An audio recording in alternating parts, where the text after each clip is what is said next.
ረመዷንን አረቢቱ ጋር መጾም አልፈልግም። በጣም ደክሞኛል፣ ሰልችቻለሁኝ እና በቃ ምን ላርግ ጨንቆኛል። ሳላስበው ለገበያ ብዬ ይዤ የመጣሁትን ብር በቃ ቤቴ ላይ ነው የጨረስኩት። ረመዷን 1 ወር ናት። ይችን ረመዷን ተቋቁመሽ ብትሰሪ ደስ ይለኛል፣ እንደኔ ከሆነ ማለት ነው። አሰላሙ አለይኩም ወራህመቱላህ ወበረካቱ። ውድና የተከበራችሁ የመንሱራት ቲዩብ አድማጭ ተመልካቾቼ ቤተሰቦቼ እንደምን አላችሁ? በያላችሁበት ሰላማችሁ ብዝት ዝት ይበልልኝ እያልኩኝ ዛሬ እንደተለመደው በአዲስ ቪዲዮ መጥቻለሁኝ። ይህንን ቪዲዮ ላይክ እያረጋችሁ አሁንም አግዙኝ። እንግዲህ ሁልጊዜ እንደምላችሁ ቅመሞች አይከፈልበትም። አዲስ የሆናችሁ ሰብስክራይብ አድርጉኝ ማለት ነው። አግዙኝ፣ ከጎን ይሁኑላችኋለሁኝ። የቅመሞችን ጥያቄ መመለስ ስላለብኝ መጥቻለሁ ማለት ነው። እስከ መጨረሻው ድረስ ተከታተሉኝ። እንግዲህ አንዲት እህቴ በአላህ መልሽልኝ ብላለች ማለት ነው። ያው በአላህ ስላለች እኔም የቻልኩትን እመልስላታለሁኝ። ምንድነው እንግዲህ ቤቴን ሰርቼ ጨርሻለሁኝ ብላለች ማለት ነው። ቤት ሰርታ ጨርሳለች። እቃ ምናምን ነገር የሆነ በር ገና ናት ይመስለኛል። 300 ሺህ ብር አለኝ ብላኛለች ማለት ነው። 300 ሺህ ብር በአሁኑ ሰዓት እኔ እንጃ በር ካላስገጠመች የሆነ እቃ ነገር ምናምን ካልገዛች ያው ዝም መጥታ ብዙ ፕሮሰስ ይቀረዋል ቤቱ ማለት ነው። ቤቱ አለቀ ቢባልም የተወሰነ ነገር የሚቀረው ነገር ይኖራል ማለት ነው። እነዛን ነገሮች እዛ ሆና ካላስተካከለች እዝም መጥታ ያቺ 300 ሺህ ብር ምንም አታረግላትም ማለት ነው። ለዛው ለቤቱ ነው የምታረጋት። ለምን እኔ ይዤ መጥቼ ያየሁትን ስላየሁ ነው ማለት ነው። በጣም ባላሰብኩት ሁኔታ ለገበያ ለወረት ብዬ ይዤ የመጣሁትን ብር ነው እንደገና ቤት ማደስ፣ የጎደለውን ነገር ማስተካከል፣ በቃ ብዙ ነገር ፕሮሰስ ይወሰደብኝ ማለት ነው። ለምን አረብ ሀገር ሆነን ሁሉም ነገር ያለቀ ይመስለናል። ሁሉም በቃ ምንም የሚያስፈልግ አይመስለንም። ግብት ብለን ቁጭ ምን ይመስለናል ማለት ነው። ሌላው ቀርቶ ማለት ነው ቤቱ ቢያለቅ ራሱ እነዚህ የሚነጣጠፉ ነገሮች ምናምን እቃዎች ሲባል በጣም ያልታሰበ ወጭ ነው የሚወጣው ማለት ነው። ግን እንኳን ሌላው ወረት ቀርቶ ማለት ነው አሁን ለወረት ይችን ብር የሆነ ትንሽ ገበያ ልክፈትባት ብላ ብታስብ በ300 ሺህ ብር ቤቱ ደግሞ የሆነ የሚጎለው ነገር ይኖራል። ደግሞ ቤቱ ይበልጣል፣ ቤቱን ላስተካክል የሚል ስሜት ነው የሚሰማት ማለት ነው። አብዛኛዎቻችን እንደዛ ነው። ቤቱን እያየነው የሆነ ነገር ቅር የሚያስብለን ጉዳይ ካለ ያንን ቤት ወደ ማስተካከል እንጂ ሌላው ትዝ አይለንም ማለት ነው። ነገ ጧት ይስተካከላል፣ ነገ ወይም ሰርቼ ይሄንን አረጋዋለሁ አንልም ማለት ነው። ያው እጃችን ላይ ያለችው ገንዘብ እስከምታልቅ ድረስ በቃ አይናችን ላይ የመጣልንን የምናየውን ነገር ነው ማበጃጀት የሆነ መግዛት የምንፈልገው ማለት ነው። እና እንደዛ ስለሆነ በአሁኑ ሰዓት እኔ ሳስበው 300 ሺህ ብር ትንሽ ብር ናት፣ በጣም ትንሽ ብር ናት ማለት ነው። እና አሁን ረመዷንን አረቢቱ ጋር መጾም አልፈልግም፣ በጣም ደክሞኛል፣ ሰልችቻለሁኝ እና በቃ ምን ላርግ ጨንቆኛል ነውና ያለችው። እንግዲህ ያው ዱንያ ነው አይጠገብም። ረመዷን አገር መግባት ከፈለገች እህታችን ትግባና ቤቱም በቃ ችግር የለውም ሁሉም ነገር ተጠናቆልኛል፣ በደንብ ይበቃኛል፣ ይህንን 300 ሺህ ብር የሆነ ወረት ነገር ገበያ ከፍትበታለሁ ብላ ማሰብም የምትችል ከሆነ እንግዲህ ያው የእሷ ምርጫ ነው ማለት ነው።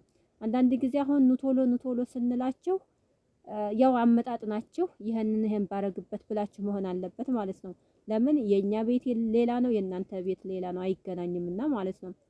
ግን እቃ ምናምን ካላሟላች የቤት በር ካልገጠመች ያ ብር ለዛ ነገር ነው እንጂ የሚሆነው ለሌላ ለገበያ ለሆነ ነገር ላይሆናት ይችላል ማለት ነው።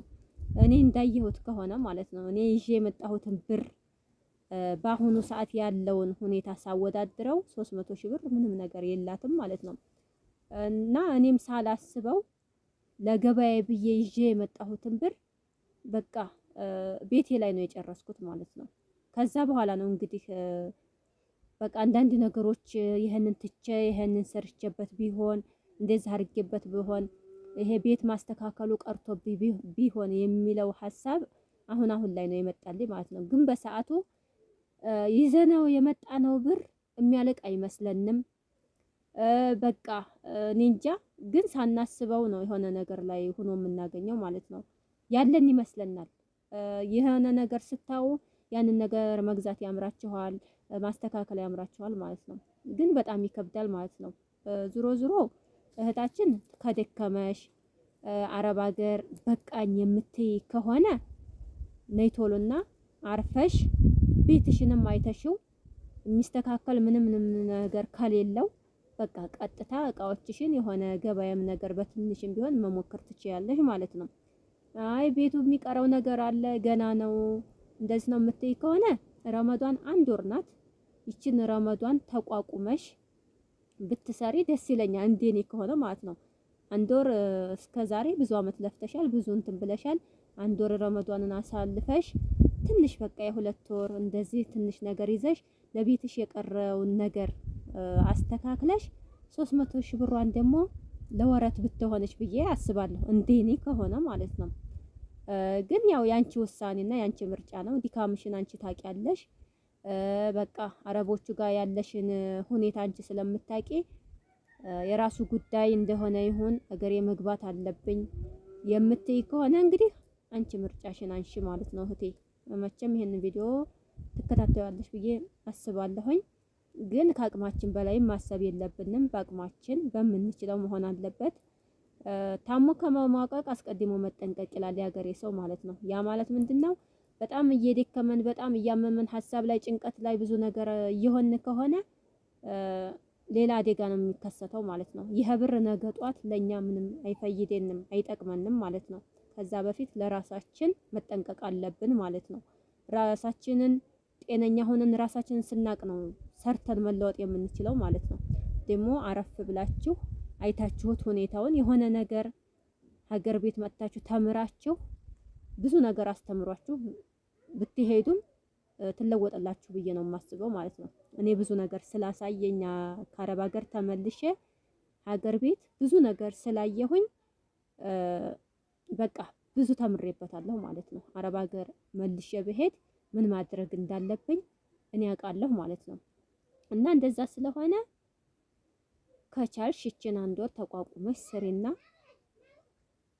ትመጫለሽ። ወይም ደግሞ አልፈልግም በቃኝ የምትይ ከሆነ ነይ ቶሎና ደግሞ ያለሽን ብር ግዴታ ለቤቱ የሚያስፈልግ ነገር ከሆነ ለቤትሽን እንትን ትይበታለሽ። አይ ደግሞ ችግር የለውም የምትይ ከሆነ ለገበያ ታረጊዋለሽ ማለት ነው እህቴዋ። እንግዲህ የኔ አስተያየት ነው። ኮሜንታተሮችም ቅመሞችዬም እንግዲህ ለዚህ ለእህቴ መልስ ብትሰጧትና ሀሳቧን ብትረዷት ደስ ይለኛል። ከኔ የበለጠ እናንተም ሌላ መልእክት ሊኖራችሁ ስለሚችል ማለት ነው ሀባይቦቼ። እና የዛሬው ቪዲዮ ይሄን ይመስላል።